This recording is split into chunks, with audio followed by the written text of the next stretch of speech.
All right. Well, welcome to the Go and See for February. Pretty excited about today's conversation. We have an opportunity to welcome our guest, Amala, who comes to us from PragerU.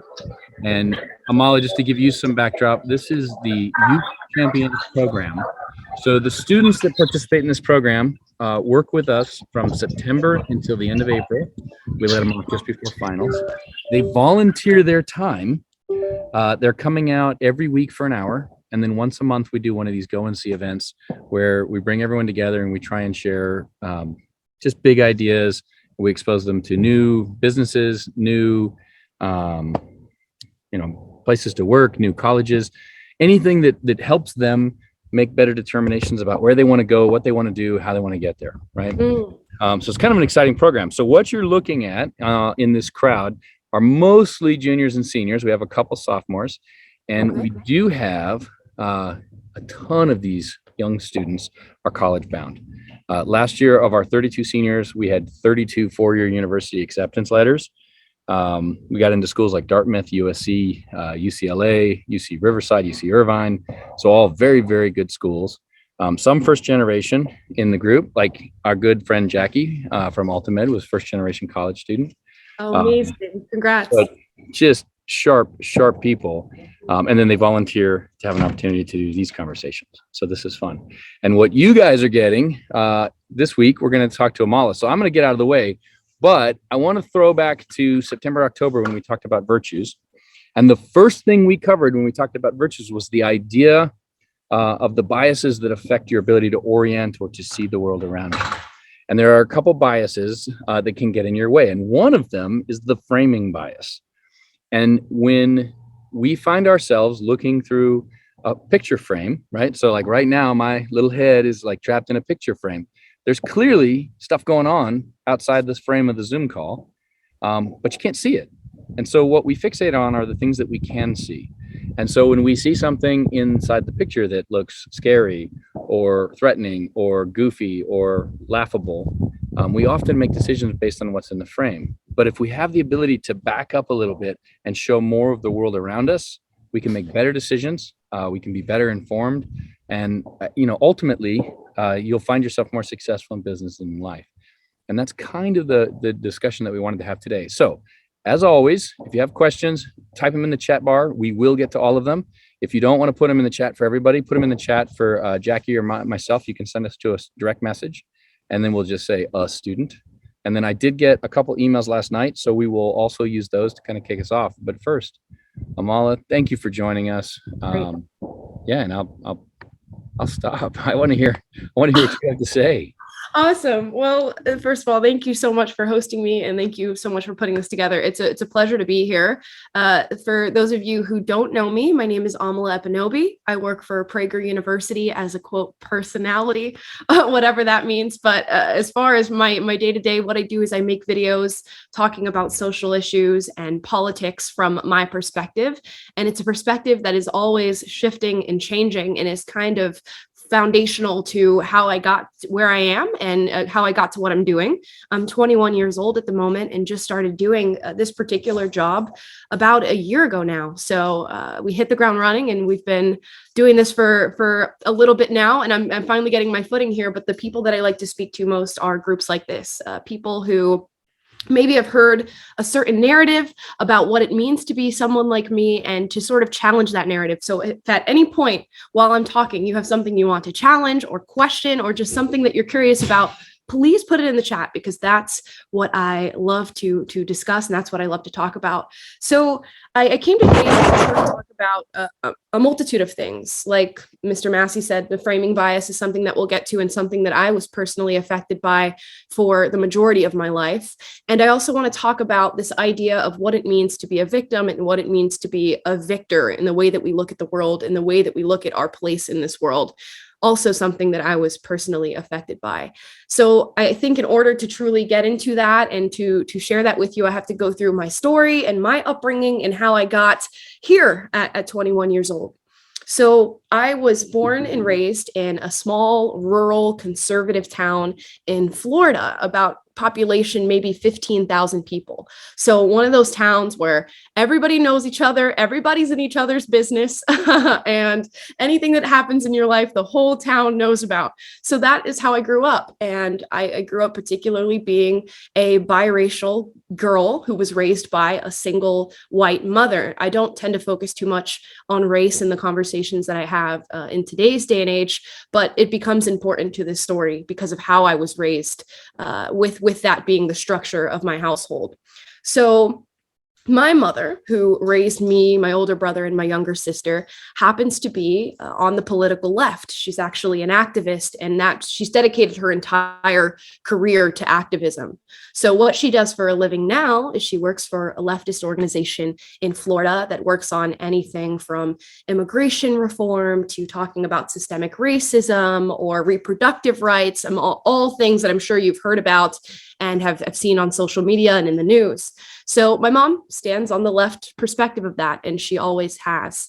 So when I was a young kid, being a Black female in America, I'm sure you've heard the narrative that surrounds that existence, that life is going to be a little bit harder for you because America was founded in racism and these structures are built into our country. So I was taught from a really young age that people looked at me and my mother differently because she was white and I was Black, and they didn't expect us to be together. They didn't think it was something that was okay. And I was warned that, again, life was going to be harder for me. School was going to be harder because students would treat me differently. Scholarships were going to be harder to obtain because there was racism baked into that. It was going to be harder to get a job. And I internalized all of that. I took all of it to heart, and I thought, how is this the case? Why is this the situation? I was born this way. I didn't choose to be this way. Why am I going to be treated differently because of this? And that was the frame that I saw the world through. So in middle school and high school, I thought, you know what? I need to be an activist. I need to fight this narrative that I've been taught my entire life. And I was that kid in middle school who would not shut up even if you paid her. I was the one who was constantly picking fights with people who I knew disagreed with me. I would go into speech class every single day, and all of my speeches were about politics. I would talk about how important it was to be pro-choice, how hard it was to be Black in America. I would talk about how much I hated police officers and do full speeches on that. Because when you are told that that's the situation that you've been born into and there's nothing that you can do to help it, you want to fight and you want to change the world. So that was my framing. If you guys remember the Parkland shooting and everything that happened around that, there was a big campaign for gun control that happened. And in the state of Florida, they tried to legislate that teachers be able to carry guns in classrooms in order to sort of solve this problem and to be able to respond if this was ever the case.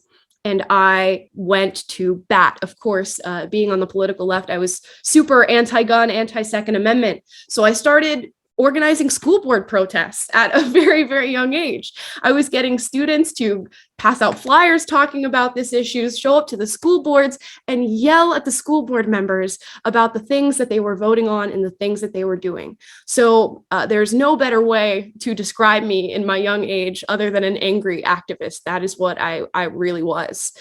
So much so that when the March for Our Lives was spawned out of the Parkland shooting, I was front and center. I went to Orlando and I stood in front of thousands and thousands of people and talked about how angry I was about this situation and how Black people were disproportionately affected by all these issues, and that how I and others who looked like me had been personally victimized by this system. So you'll hear just throughout this story, victim, victim, victim, victim. And that is the way that I thought. And I'll show you this on my arm. I hope you guys can see it through Zoom. When I was 16 years old, I got this tattoo. It's a Black power fist, okay? I begged my mother to be able to get this tattooed on me because I thought at 16 years old, there was no possible way I was ever going to think anything different than I did right now. I had this blind faith in all of the ideology that I had been taught my entire life, and that is where I was. Caitlin says, I feel you, something that I'm doing right now. I'm curious. I want to ask more about that, exactly what you're doing, Caitlin, and we will get to that. But you'll find my story shifts and very quickly here. So I spoke at March for Our Lives. And as I said, I was really good at running my mouth at that time, even though I wasn't super educated in things that I was talking about. And this organization, the one that my mother worked for, saw that in me and said, here's a passionate girl who's willing to get up on stage and willing to say these things. And people love when young people do that. You'll see it in all these movements. If you look at the climate change movement, I'm sure you guys have all seen Greta Thunberg, who started doing that when she was 13 years old. Think about yourself at 13 years old, and then think about you being the head of a movement that is meant to change the world. So I was the Greta Thunberg of my Florida city, and I got hired as a youth organizer. So what I was doing is exactly what I'm doing now. I was traveling around to middle schools and high schools, and I was finding students who leaned left or were maybe politically apathetic, meaning they didn't care about politics at all and they thought it was no part of their lives. And I brought them in and I sat them down in these meetings and I said, you're a victim. And here's why. You're a victim to capitalism that is constantly exploiting you. If you're a person of color, you're a victim of racism. If you're a woman, you are a victim of patriarchy and men are holding you down. And I had all these different stories to tell every single kid that I met. And soon those kids who maybe weren't too interested in politics were fired up and they wanted to get in the fight. So I was made an activist by my mother and then hired by that same organization. And then I went and built more activists. And I found these kids, I funneled them through the organization. And sooner rather than later, they were going and knocking doors and asking people how they were voting and how they thought about certain issues and going and saying the same talking points that I had taught them. So that was my job for around a year. And here's where the story sort of shifts and where I started to realize maybe I'm not in the right room here. Maybe I'm doing the wrong thing. And maybe I'm sort of thinking blindly about different issues. So when you work at an organization like this, they have meetings. And before we start these meetings, they do something called community agreements. And this is something you guys might be aware of, where you write little rules about how the meeting is going to go before it starts. Things like make space and take space, or don't yuck my yum, and everybody say your pronouns before you make any points and before you truly introduce yourself. So this was industry standard for every single meeting that we went to. And in one meeting, we had somebody get up, one of my coworkers, and she started writing the community agreements. And she ended her community agreements by saying this: to all the white people in this room, maybe don't speak during this meeting. You've had the stage for long enough. Look at all the things that you've created. Look at slavery, look at Jim Crow, all of these things, all the racism that white people have created. Don't speak. You've had the stage and we don't want to hear you anymore. And something just struck me really, really hard when I heard that. And I looked around the room and I saw all the people that I work with nodding around. And I thought in my head, let's think about whether or not that would be okay if it was said about any other race. If I sat here and said to all the Hispanic people in this room, you've had the stage for long enough, don't speak. Or to all the Black people in this room, you've had the stage for long enough, don't speak. That wouldn't be okay. And people would be up in arms about it. But suddenly, when it was about white people, it was okay.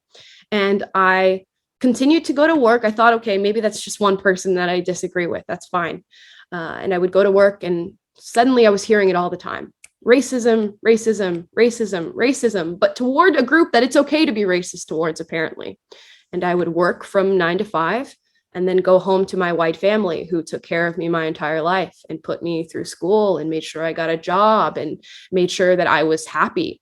And I thought, that's really strange that I'm going to work every day and hearing about all the horrible things that white people have done and how they're all inherently racist, and then going home to this family that takes care of me. So immediately I had questions, and I had gone to the head of the organization and said, hey, you know, I love the work that we're doing here. I completely agree with basically everything you say, but this one thing is really getting to me. Can you explain to me why we sort of picture ourselves as this tolerant group, but we're saying things like this that would be truly evil if we said it about any other group? And he looked at me and he said, you don't know how oppressed you are. And it's not my job to teach you how much of a victim you are, and you should be angry, and it's not my fault that you're not angry. So think about that statement. In regard to a very kind question that was presented to him, he said, "You don't know how much of a victim you are." So immediately I thought, okay, I am with the wrong group of people right now, and I need to get out of this situation. So I quit that job, and I thought, okay, politics is not for me. I'm getting in too many arguments with people. It's making me angry all the time. I'm sad all the time because of the way that I've framed the world. And I can't keep living like this. This can't be the case. What's a job that I can do where I don't have to deal with this and people aren't angry at me all the time, and facts are facts? So I thought, let's go into medicine. And I went into medicine, and I shot for a job that I wasn't qualified for, which is something I'm known to do. And I ended up getting the job and doing that for a little over a year. And eventually, after about a year and a half of just researching where I lied, hey, I might not be the leftist that I thought I was. I might be a conservative, or I might be somebody who leans right on certain issues. And I was terrified. I thought, there's no way I can't be this person, because I've been taught my entire life that conservatives are evil, that they're racist, that they're sexist, that they're all these things. And I had painted this caricature in my mind of what it meant to think those things, and that it was evil to think those things. So in my research, I found, well, maybe there's not that much systemic racism in America that I had been taught about. Maybe we don't live in a patriarchy, because it's actually quite hard to be a man who lives in America for many reasons, just as it can be hard to live as a woman. And I found all these different narratives that were sold to me that were sort of falling apart right before my eyes. So I hopped on social media and was on TikTok, which I'm sure most of you are on that app. And I didn't get on it with any intention of making videos, but I started scrolling through my For You page, and I thought, what is going on here? Because I was hearing the same exact lies that had been taught to me. And there was all these young people on there doing exactly what I was doing, teaching other people of their victimhood. But now it wasn't just some girl who was going classroom to classroom to classroom. It was 15-year-old girls who were now reaching millions of people. And these videos had millions and millions of likes and views, and they were teaching young people to do these horrible things. And I thought, okay, we got to do something about this. This is not acceptable. And it's all over social media. So I started to make videos about my conservative beliefs and things that sort of fell outside of the mainstream. And I think what really made them take off was that people saw a Black female and thought, how is it possible that she thinks these things? Because we all know what Black females are supposed to think. They're supposed to believe in patriarchy. They're supposed to believe in racism. And I fell outside of that, and I challenged that belief because I had that belief challenged in myself. So these videos started to take off and got millions and millions and millions of views. And suddenly I was being inundated with messages, a lot of support, and a lot of people saying, thank you for thinking outside the box. Thank you for, challenging what other people think of you.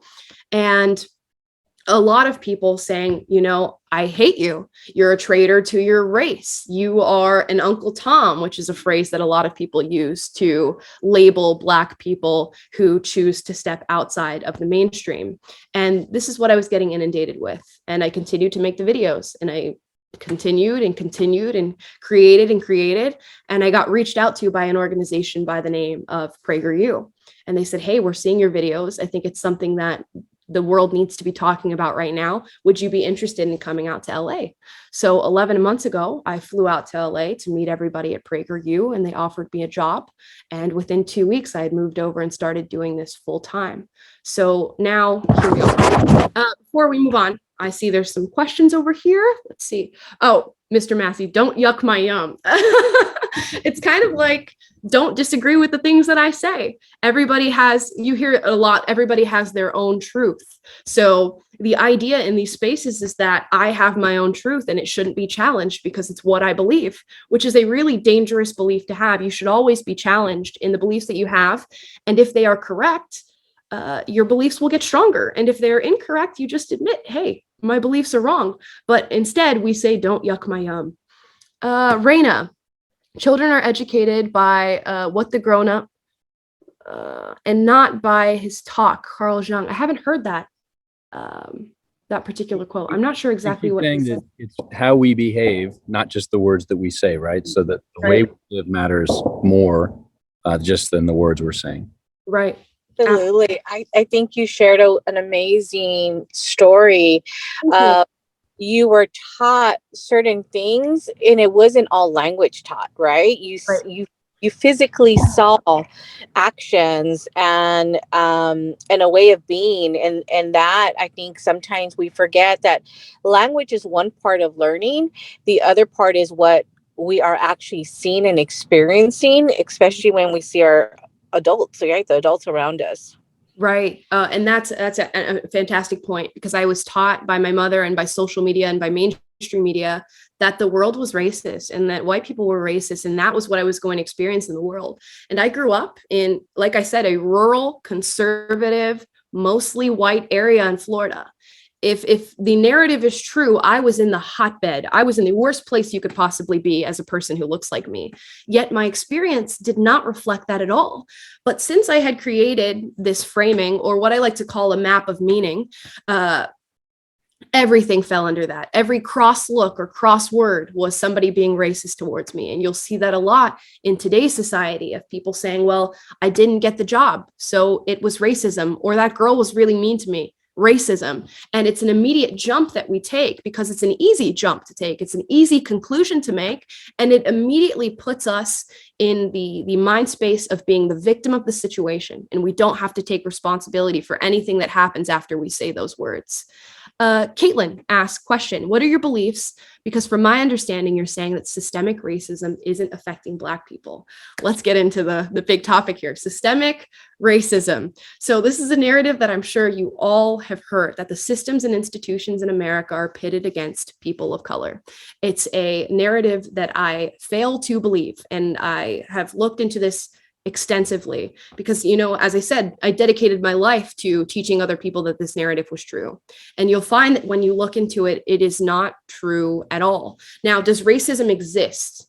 Absolutely. So long as race exists, there will be people who choose to be racist, who see a simple thing such as Mr. Massey's skin being lighter than mine and go, that's better. And those are small-minded people. But I can tell you the number of people who believe that, just as small as their minds. There are very few people who are truly racist in this country. And I completely challenge the idea that any of our systems are racist. There is no law set in place that disproportionately affects Black people or Hispanic people or white people. There is no system set in place that disproportionately affects us in a way that is based on race. There is no privilege or right that Mr. Massey has that I do not. And there is no avenue that's cut off for me in this country because of my skin color. But there are a lot of people who would like to convince you that that is the reality. And again, if you guys can think of any examples of systemic racism, please put them in the chat and we will discuss them, because I'm sure there's a lot of narratives that you heard and they are all debunkable and quite easy. Amala, I have a quick question for you. What do you say to people who hear what you're saying and say, well, what you're saying doesn't match what I think or what I understand or what I've been led to believe, and then just want to shut you off? Sure. I say sort of exactly where I lie with being challenged in what you believe. If what you believe is true, have the conversation with me, and everything that I'm saying will be, for lack of a better word, it'll be BS, and you'll be able to have that discussion with me, and you can say, here's why you're wrong, here's why you're wrong, here's why you're wrong, and your view will be stronger coming out of that conversation. I think a lot of people shut off conversation because they're scared that what they believe is wrong. I was scared for a really long time that what I believed was wrong, so much so that if somebody said conservative, if I even saw the word, I was not looking at the video. I was scrolling past it on social media. I was not going to talk to the person. That person was evil, and I wasn't going to have the conversation. And I looked inside myself and I said, well, why is that? Because if I truly believe what I believe, it shouldn't matter what anybody else says, and whatever they say should be non-factual. But I did not have the support to back that. And even when I tried to do research to find support for my own arguments, I couldn't do it. So question yourself and ask, why do I not want to have this person challenge me? Why do I not want to have this conversation? Because most people are living in this world with good intentions, whether they're conservative or on the left. They think I'm doing the right thing, and this is the thing that we all should be doing. So have that discussion and find out what the true right thing is, and admit when you're wrong if that's the case, which is why I challenge all of you to write in the chat all the places where you think I'm wrong, and then we can discuss it and find out what's truly right. Okay, let's see. One of the things that stood out to me is how you yourself change your perspective to what you see, which is not usual, as what you see around you are the ones to influence you to their side. When you realize that you stood in the right ground when it came to race views, how did you move aside to or understand it? Were you mad at yourself, or were you just reminiscent about it? So what I actually did, and I think what is super helpful, is to step outside of other people's influence. There's always going to be somebody who tells you you should be this or you should be that, which is why I'm not going to stand here and tell you that you should be conservative or you should be on the left. All I want you to do is, after this conversation, go and look into the things that I've told you about and see where you land on it. And if you look into it and you land on the complete opposite side of me, I'll be more proud of you than anything else.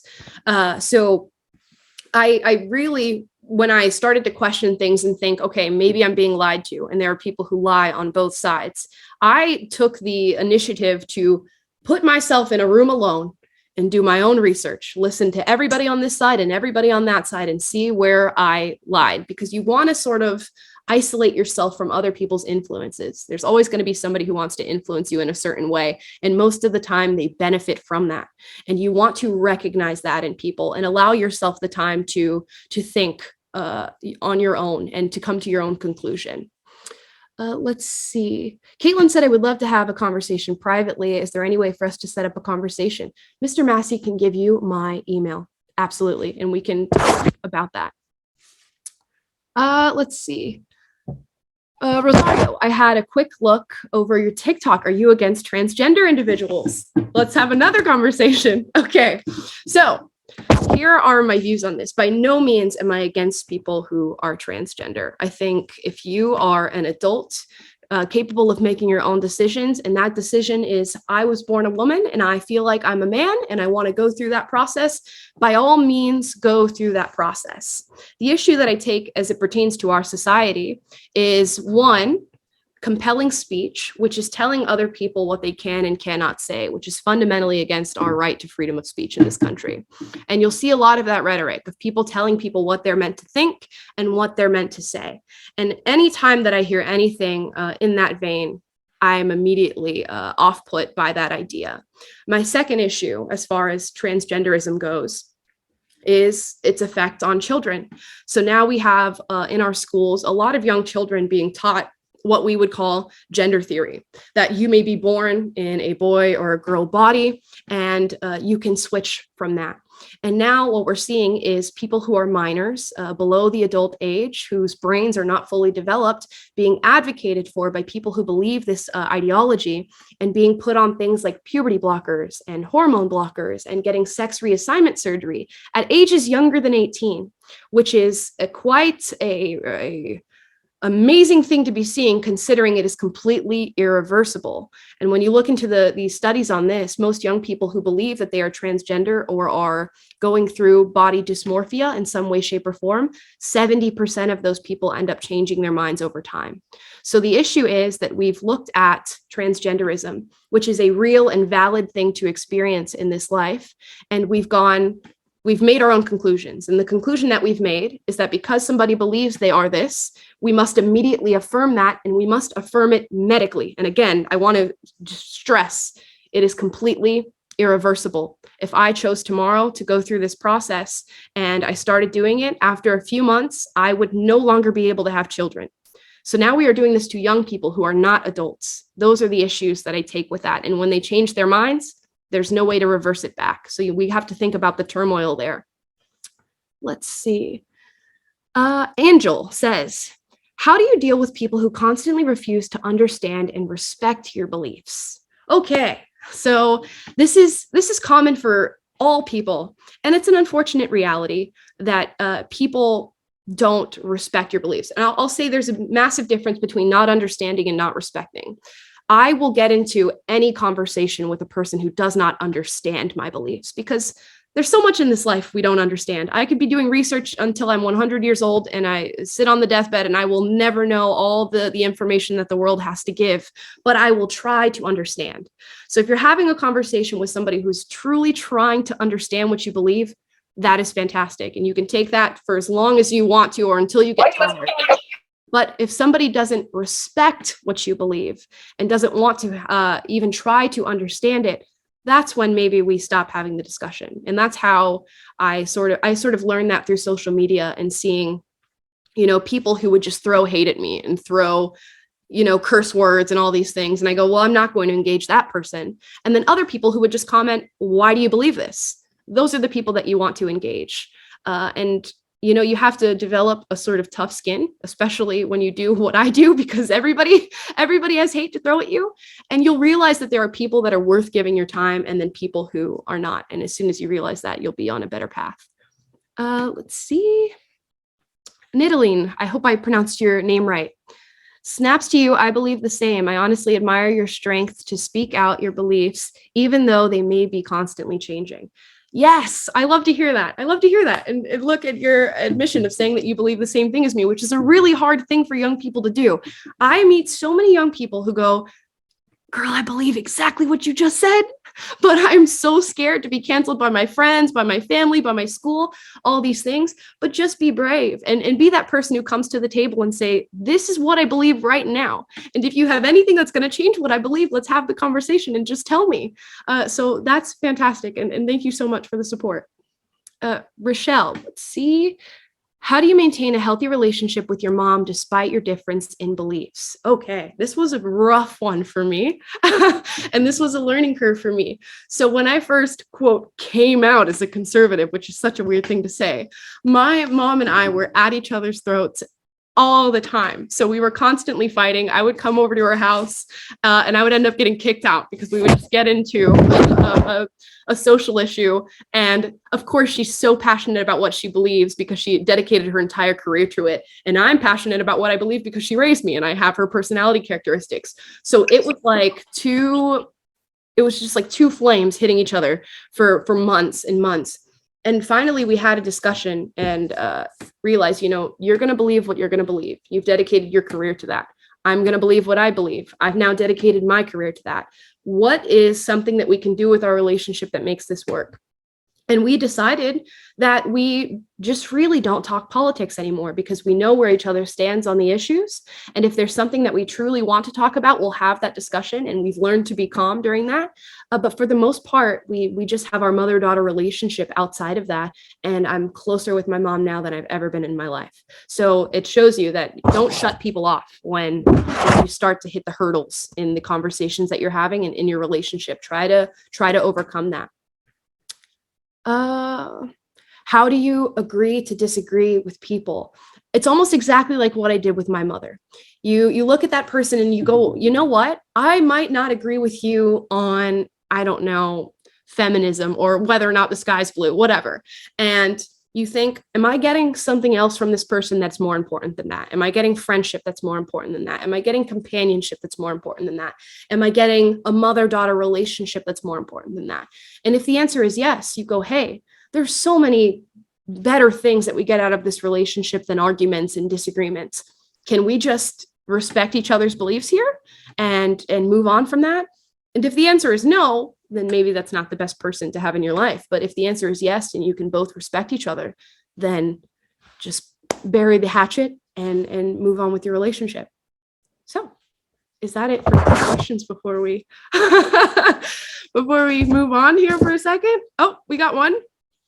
Natalie, let's see. How do you get into politics with the people that you care for? I have a great family, but I would like to talk more about the outside than what's for dinner. Okay. So this is a tough one, especially when you know the way that your family's going to react. And if you know they're going to be upset by the things that you say, you have to breach the subject matter in a light way. And the trick that I found here is to always ask questions and sort of think about this from a bird's eye view. You're watching two conversations here, two people talking about, let's say two people talking about racism, okay? And the first guy goes, I don't believe in racism. Statement, period, at the end of the sentence. That's how he starts the conversation. Immediately, you've caused friction. I'm going to go ahead and imagine the other person is not going to react all that well. Now let's start the conversation differently. We'll rewind, we'll reset with those same two people. And the guy goes, how do you feel about racism in this country? And that's how the conversation starts. So much better. There's no friction. You haven't already stated what your beliefs are. You are simply trying to understand what the other person believes. And that's how we should be having all of our conversations. Not I'm trying to make a point and I'm trying to one up you on this and I'm trying to teach you something, which is so often what people say, you know, you need to unlearn and relearn and we need to re-educate people. Look into these conversations as if I'm trying to understand what my family believes. And if everything that you put forth is a question, guess what that does to them without them even knowing? It makes them have to think about why they believe the things that they believe. It makes them have to be introspective and it makes them have to have evidence for the things that they're saying. So you really don't have to do any of the work. Why do you believe in racism? Okay, do you have evidence to support that claim? Did that make you feel a certain way? And at no point are they going to feel like you're hitting them. They're just going to feel like you're trying to understand them. Let's see, Brianna, who supported you along the way? You know what? I get a lot of support from my family, even though they disagree with me. I just went on Fox News yesterday and my whole family watched, even though they adamantly disagree with everything that I say. So they watch. I get a lot of support from people on the internet who like my views and who like the things I have to say. And some people who don't, but are just so happy that we're starting to have these conversations. So you get more support than ever. And that's a lot of what helped me get over the fear of being personal about what I believed, is that when you do come out and when you do say what you need to say, you're going to find a person who goes, oh, I actually support you, or I actually believe what you just said. And I'm so glad you said it because now I feel comfortable saying it because I know that you support me. And you'll be scared of all the people who are going to back out of your life or not be your friends anymore, but you will get so many people who truly care about you and who truly support you. So a lot of support along the way. Let's see. So it's the will to understand, not the will to challenge. You are honestly opening my mind to new things, and I love learning new things. Thank you. Oh, I'm so glad. Okay.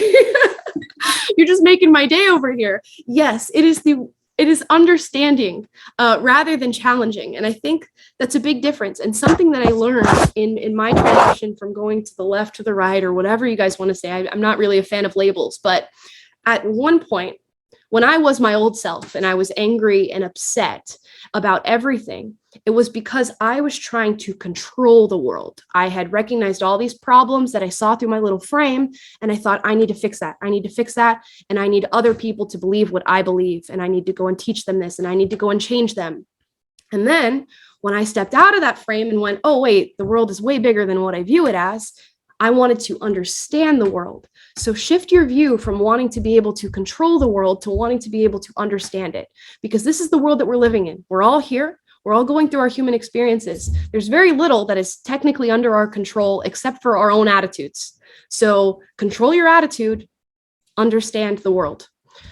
So let's see. Have you ever thought about making a nonprofit organization to hold these types of conversations? The great news is that I work for one. So that is my entire job, is to be able to have these conversations. So I work for an organization called PragerU, which some of you may have heard of and you go, ew, I've heard about them. They're the Nazi conservatives who, speak hate all the time.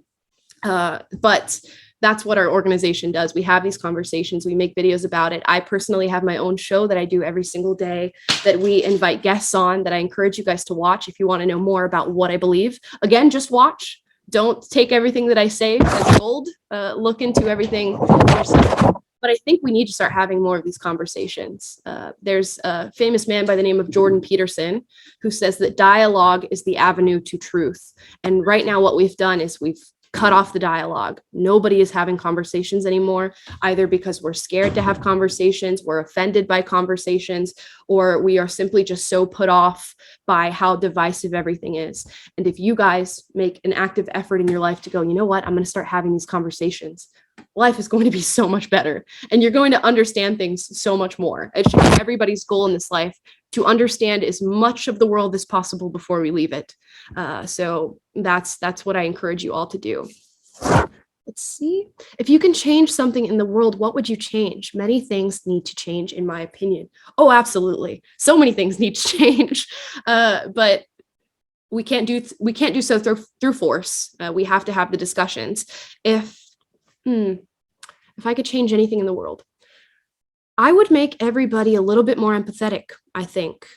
So a lot of people will hear a label, like sometimes people that I work with will hear somebody who says, you know, I'm a liberal or I'm a leftist, and they go, ew, I don't want to hear anything you have to say. I don't understand why you say it. And the same thing happens on the opposite end of the coin. People hear conservative and they go, ew, I don't want to hear what you have to say.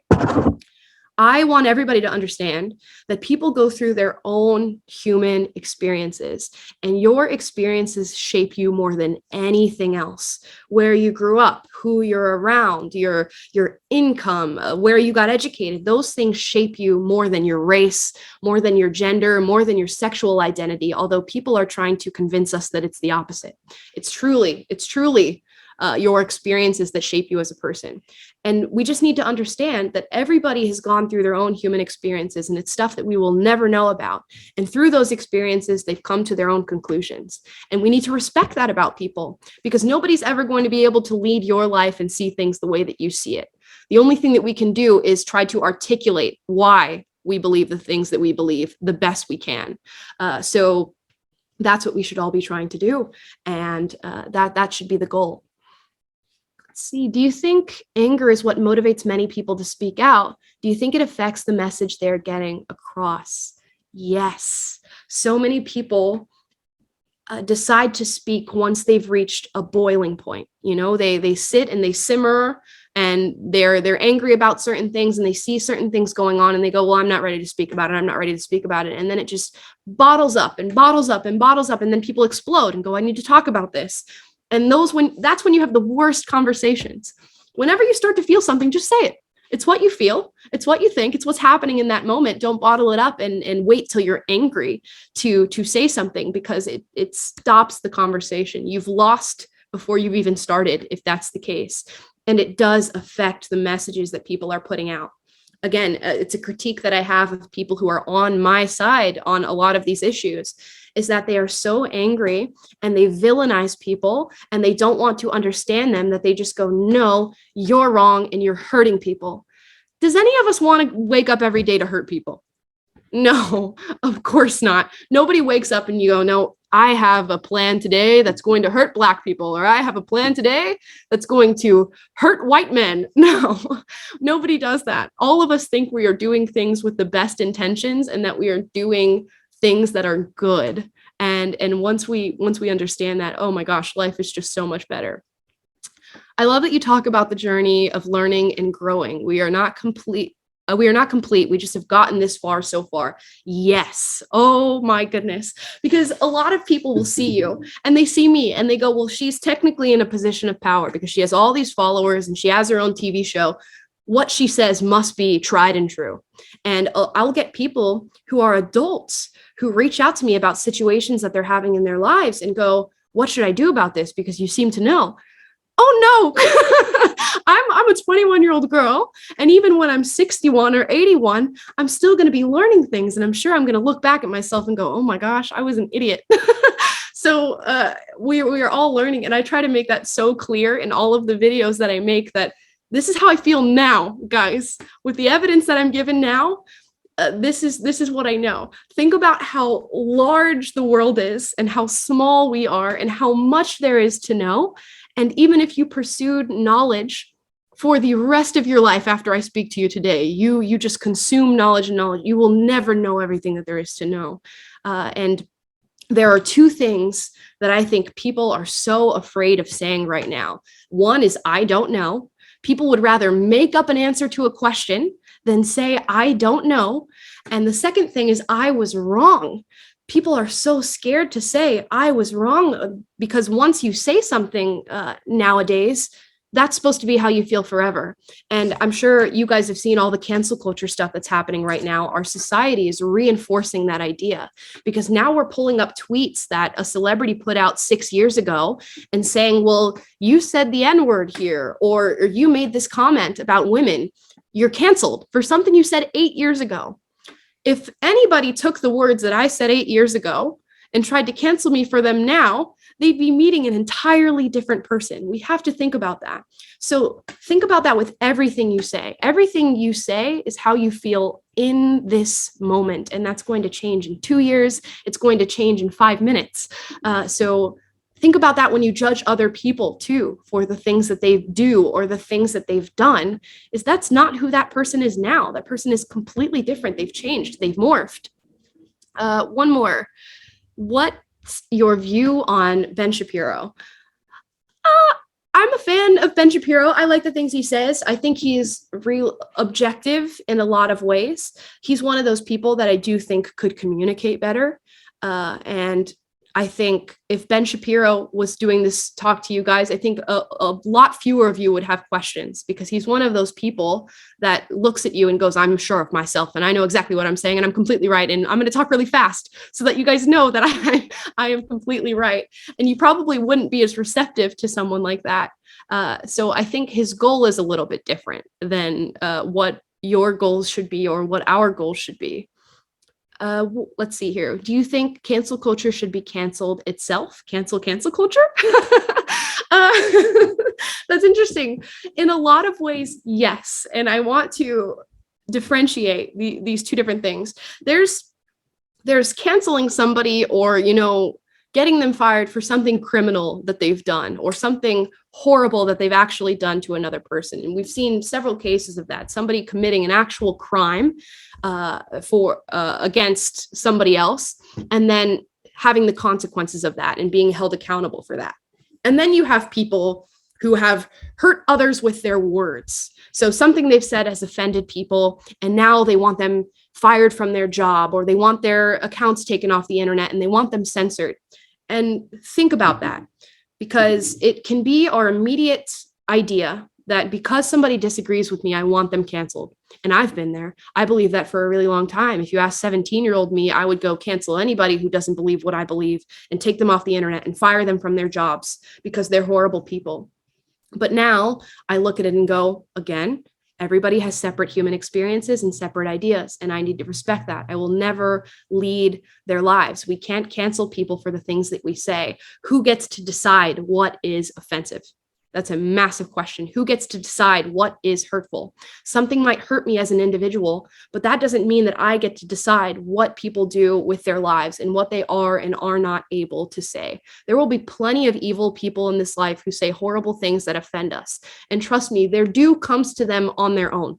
You don't have to take any action against those people unless they've truly done something wrong. It will come to them, because people who emit negativity and bad energy like that, it comes back in full force. It comes back tenfold. It is by no means your responsibility to get them fired from their job or end their livelihood. And again, they might be right about the things that they say. We are not right about everything. And if we hear somebody that we disagree with, first ask yourself, could they be right? And more often than not, the answer is yes, they could be right, because we really know nothing in the grand scheme of things. But yes, they very well could be right. One of the comments we got in the chat line on a direct message, someone said they're kind of angry with your presentation. Sure. And she talked potentially logging off, and she'd talk to us next week. Okay. But one of the things we teach in the class is that anger is not a primary emotion. It's actually a combination of two primary emotions, fear and sadness.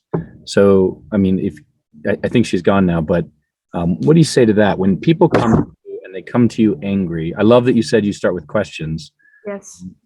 But when you hear something or see something that upsets you to the point where you feel like you're angry, what do you do with that?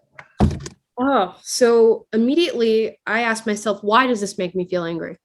And there can be so many reasons that things make you feel angry. It can be truly because something was hurtful that was said, or it could be this thing, if this thing is true, it negates everything that I've ever thought. And that is a really, really scary thing to hear. It can make you go, oh, that's shocking, which makes me angry. It could also be that it was something you were not ready to hear. And if when anything happens to you that you're not ready for, anger is one of the first responses that you feel. So I get this a lot of people who get angry with me because they look at me and they expect me to believe certain things. And when I don't, it shocks them. And when you're shocked, anger can settle in very quickly. You have to think about, especially as somebody who, comes to the table and says, I'm willing to have a conversation. There really shouldn't be any reason that you're angry.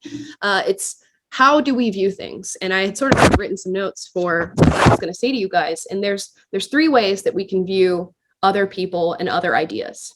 And two of them are quite harmful. So there's blind faith, in that you look at me and you hear the words I say, and because I say them confidently, you believe everything that I believe. And you take it all as gospel and scripture, and you say, well, this is absolutely right. And what blind faith does is it makes you afraid to question. When I was on the left, I was extremely afraid to question what other people believed because I knew that they would get angry at me. And it's something that I've experienced on the right as well. You can be very fearful to say things that fall outside of the narrative because it strikes fear, which can also create anger. So you can have blind faith in somebody, which is not a good thing to have. Or you can be a cynic. And this is somebody who's sort of afraid to believe things and is always questioning the motive of somebody and saying, what are you getting from me? And your opinion is different from mine, and therefore I cannot listen to it. And I'm not responsible for my own actions, which is often tied to cynicism. That's also something that you don't want to be. Even with somebody who makes your blood boil with anger, you don't want to be a cynic. And the third thing that you should always want to be is a skeptic. So listen to the things that I'm saying right now. I think I'm communicating them nicely. You can let me know if I'm being mean. And having no fear and going, you know what? She said all these things. I might not agree with them now, but let me look into it. And I'm going to ask questions, and I'm going to look into what she's saying. And I'm okay with her being wrong. And I'm okay with me being wrong. And another part of the anger is people who are not okay with being wrong. Again, they don't want to say, I don't know, and they don't want to say, I was wrong. So you want to be a skeptic, not a cynic, and not somebody who follows in blind faith. You want to be somebody who asks the right questions and is okay with being wrong. So yeah, that's my right answer to that. That's so good. All right. 3 quick questions. Favorite Yes. sport? Oh, UFC. Favorite book? Favorite book. Ooh, okay. So it's actually a children's book. So embarrassing. It's called The Miraculous Journey of Edward Tulane. And I read it when I was a child. And I have the same exact copy that I had when I was a child for my kids, for my future kids. Okay. UFC yours too, Natalie? That's awesome. I was watching the fights last weekend. Killer. I kind of have to shield my eyes a little bit, but I still watch it. Famous author? Your favorite author? Ooh, a favorite author. I'm going to go political on this one. Thomas Sowell. He is fantastic. Fantastic. Yep. And then favorite movie? Howl's Moving Castle. Howl's Moving Castle. Never even heard of it. It's an anime. I don't know if any of you guys are into anime, but it's amazing. Oh, you said the book too, Natalie. That's awesome. Cool. All right. Well, that brings us to the end of our hour. Any last questions for these questions? You can't type them. You're going to have to take the mute off and actually ask. An amazing movie. Ooh. Nice, Naomi. Ooh. Anybody have a question they'd like to ask? All right, we'll pause. I'm reading all your comments. Thank you, Emily. And thank you, Angel. I think this is phenomenal. Yes. And I would tell you, in 4 years of doing this, we have never had people actually direct message our speaker before. Those great awesome. For getting the questions. There were several students who asked for your email. So if you're okay with that, we'll send it out to them. They can write you and ask you. Absolutely. And some of them are questioning. Some of them would love to show support. And some of them, quite frankly, were in the angry category. So I think, but if we are if we were talking and sharing, like you said, I mean, wow. That's I'm great. so glad. I'm so glad that you all came and sat through and listened to this, even if you disagree with me. It's such an amazing thing and something that the world needs a little bit more of. So you guys are brave and courageous, and I love it. You're doing things that other people aren't doing. So it's fantastic. These are all champions, truly. Yes. All right, that brings us to the end of our hour. We're going to hang out for just a second, but you guys are free. I would ask, as always, turn your camera on, give us a wave. We don't want to leave to the chat box. See your beautiful faces, guys. See some smiling faces. There's a wave. Or just a hand. Angel, good Hi, to see guys. you. Cambria. Hello. Bye. Hi. Thanks for coming, guys. Have a great Saturday, great weekend. Bye, Valerie. Thank Bye, you, guys. champions. Bye.